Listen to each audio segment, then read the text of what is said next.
Ààrẹ Ọ̀nà Kakanfò ilẹ̀ Yorùbá 5 ló wá láti ìlú Ògbómọ̀ṣọ́ nìkan.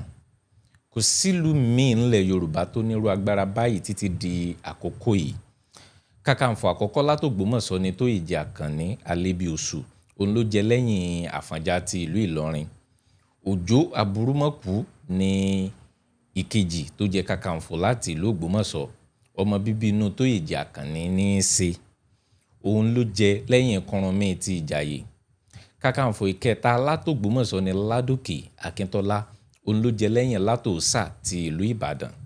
Kò sílùú kan nílẹ̀ Yorùbá tó lókìkí tó Ògbómọ̀ṣọ́, pàápàá jùlọ níbi ogun jíjà. Ìlú Ògbómọ̀ṣọ́ kó ipa ribiribi láti sọ ilẹ̀ Yorùbá dọ̀kan. Ògbórí ẹlẹ́mọ̀ṣọ́ ọmọ afògbó tẹ̀lúdó ni wọ́n, ajílété ọmọ afògbó làjà. Ogun òjàjàjà kó k'Ògbómọ̀ṣọ́ rí, àdẹnu ọkọ̀, àsinmi.